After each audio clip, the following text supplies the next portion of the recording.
আমরা সাংবাদিকতার নামে দখলদারিত্ব কি দেখিনি? গত কর্তৃত্ববাদী স্বৈরাচারী আমলে যে ভয়ের রাজত্ব ছিল, এই ভয়ের রাজত্ব কিন্তু এখনো শেষ হয় নাই। আমরা এত আলোচনা করলাম ঐক্যমত্য কমিশনে, কিন্তু অনেক সংস্কার নিয়ে যেমন আলোচনা হয়নি, গণমাধ্যম সংস্কার নিয়ে কোনো আলোচনাই ওঠে নাই। কথাটা এই কারণে বললাম, কারণ অনেকের ধারণা যে যতগুলো কমিশনের রিপোর্ট হয়েছে বোধহয় সবকিছু নিয়ে আলোচনা হয়েছে, আমরা কেন কথা বললাম না। আলোচনাই কিন্তু হয়নি। এমনকি 166টা যে প্রশ্ন মালা, যেটা বহুল আলোচিত, তার মধ্যে কিন্তু গণমাধ্যম কোনো এজেন্ডাও ছিল না। এটাই বাস্তবতা। কিন্তু আমি এটাকে রিলেট করতে চাই একটা জায়গায়, যে জায়গাটা আমরা গুরুত্ব দিয়ে সবাই আলোচনা করেছি এবং আমি বিশ্বাস করি যে অন্ততপক্ষে অন্তর দিয়ে চেষ্টা করেছি। বাস্তবতা কি হবে সময় বলে, সেটা হচ্ছে গণতন্ত্রের প্রশ্ন। তা সেইটার সাথে যদি আমি গণমাধ্যম, মানুষ, তার করণীয় মিলেই, তাহলে আমি সেটাকেই ধরে কিছু দু একটা কথা বলতে পারি। দেখেন, এই রিপোর্টটা শুরু করেছিল আনাস, একজন শহীদ এই সময়ের, তার কথা দিয়ে যে বের হলাম, স্বার্থপরের মতো ঘরে বসে থাকতে পারলাম না। আমি সময়ের জন্য বিস্তারিত যাচ্ছি। তো এই যে মুক্তিযুদ্ধের বাংলাদেশে আমরা যে চেতনা বাস্তবায়ন করতে চেয়েছিলাম, পারি নাই, যার জন্য একের পর এক গণঅভ্যুত্থান করতে হয়। এবারও সে গণঅভ্যুত্থান করতে হলো। তা সেখানে এই ধরনের ছাত্ররা কি আকাঙ্ক্ষা নিয়ে এসেছিল, তাহলে এই আকাঙ্ক্ষা পূরণের জায়গায় তো আমাদেরকে যেতে হবে।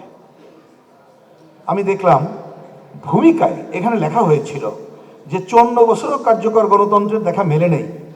বিগত দিনের ভূমিকা নিয়ে বিস্তারিত আলোচনা হয়েছিল।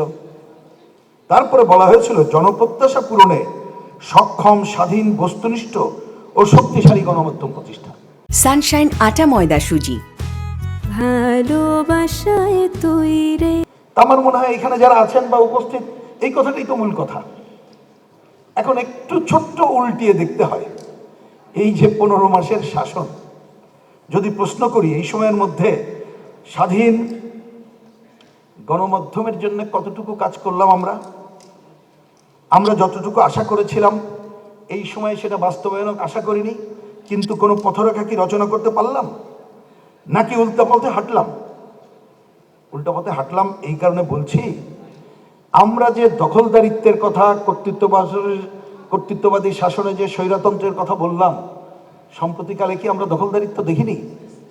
সম্প্রতিকালে কি সাংবাদিকদের উপরে অহেতুক মামলা সহ বিভিন্ন ঘটনা কি আমরা দেখিনি? অন্য মামলা হতে পারে, কিন্তু হত্যা মামলা সহ এগুলো কি আমরা দেখিনি? আমরা সাংবাদিকতার নামে দখলদারিত্ব কি দেখিনি? তা কোথায়? রাজনৈতিক দলগুলোর কথা বলেন, দলীয় ক্ষমতায় গেলে কি সব করে ফেলে। এই যে তত্ত্বাবধায়ক সরকার, সে আমলে কি হলো? যে ভয়ের রাজত্ব ছিল, সে ভয়ের রাজত্ব কতটুকু আমরা ওভারকাম করে এখন আসতে পারলাম? আমি আর প্রশ্ন বাড়াতে চাই না, আমার ধারণা এর উত্তর সবাই জানি। কিন্তু এই জানার পরে অনেকে বলছি না, কারণ গত কর্তৃত্ববাদী স্বৈরাচারী আমলে যে ভয়ের রাজত্ব ছিল, এই ভয়ের রাজত্ব কিন্তু এখনো শেষ হয় নাই। নতুন নতুন ভয়ের রাজত্ব আমরা দেখেছি। আমার ধারণা এই সংস্কার কমিটি যখন আলোচনা করে, তখন মব সন্ত্রাস তাদের মাথায় ছিল না।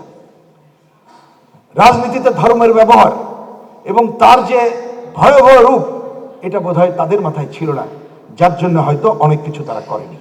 আমি আলোচনা না বাড়িয়ে শেষে এটাই বলি, এই আলোচনার মধ্যে অনেক পজিটিভ কথা আছে, আমি সময়ের জন্য সেদিকে যাই না। এক্ষেত্রে যেমন বাধা কি কি, আমি রিপোর্টে এটা যত দেখেছি, আইনগত বাধা, প্রাতিষ্ঠানিক বাধা, আর্থিক বাধার কথা বলা হয়েছে, আইনগত প্রাতিষ্ঠানিক সংস্কার, মালিকানার কাঠামো পরিবর্তনের কথা বলা হয়েছে, গণতন্ত্র, আইনের শাসনের কথা, এগুলো কিন্তু বলা হয়েছে ওই রিপোর্টে। এখানে যেমন একটা গুরুত্বপূর্ণ জায়গা আমি দৃষ্টি আকর্ষণ করি, আমাদের সংবিধানকে উল্লেখ করে আমাদের চিন্তার স্বাধীনতা এবং সংবাদপত্রের স্বাধীনতা কিন্তু বলা আছে।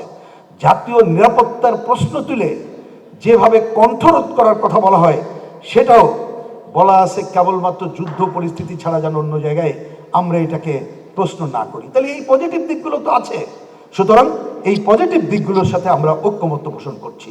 আমি আরেক প্রশ্ন করতে পারতাম, যেমন গণমাধ্যম স্বাধীন কমিশনের কথা বলা হয়েছিল, শ্রম আইন কার্যকর করার কথা বলা হয়েছিল, নারী পুরুষের সমতা অর্জন করার কথা বলা হয়েছিল, আদিবাসী এবং প্রতিবন্ধীদের সুযোগ সৃষ্টি করার কথা কিন্তু রিপোর্টেই বলা আছে।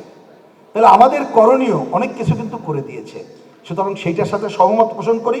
এখানে মালিকানা, সংবাদপত্র, সাংবাদিকতা সুরক্ষা আইন, স্বাধীনতার জন্য আইন সংস্কার, সংবাদপত্র শিল্পের জন্য সুপারিশ, এগুলো আমরা আফোল্ড করি আমাদের পার্টি এবং বামপন্থার দিক থেকে। আমরা নিশ্চয়ই আগামী নির্বাচনে এগুলো আমরা অঙ্গীকার ব্যক্ত করব এবং সেটা করব। আমি শেষ কথা বলে এটা শেষ করি, যত কথাই বলি না কেন, ওই যে কথা আছে মিষ্টি কথাই তো চিড়ে ভেজে না, তাহলে গণমাধ্যমকে আমরা রাষ্ট্রের স্তম্ভ হিসাবে কথাই নিয়ে যাব। এই সুনির্দিষ্ট অঙ্গীকার আমাদের মধ্যে যেতে হবে।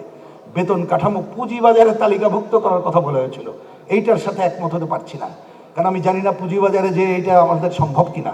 সুতরাং এটা মনে হয় আমাদের চাকরির বিধিমালা, নিরাপত্তা, বেতন নিশ্চিত করা এবং হয়রানি, এই সমস্ত দূর করেই আমাদের সাংবাদিকতার, গণমাধ্যমকে, গণচরিত্র ঠিক রেখেই তারা যদি আগায় যাওয়ার কাজটা আমরা যেমন রাজনীতিক কর্মী হিসাবে আমাদের দলের অঙ্গীকারে ব্যক্ত করব, যারা ক্ষমতায় যাবেন তাদের সাথে কথা বলবো। একই সাথে আমি আহ্বান জানাবো, আসেন আমরা সবাই মিলে আমাদের কণ্ঠকে সোচ্চার করেই আমাদের এই অধিকার আদায় করি। ধন্যবাদ সবাইকে। আসসালামু আলাইকুম।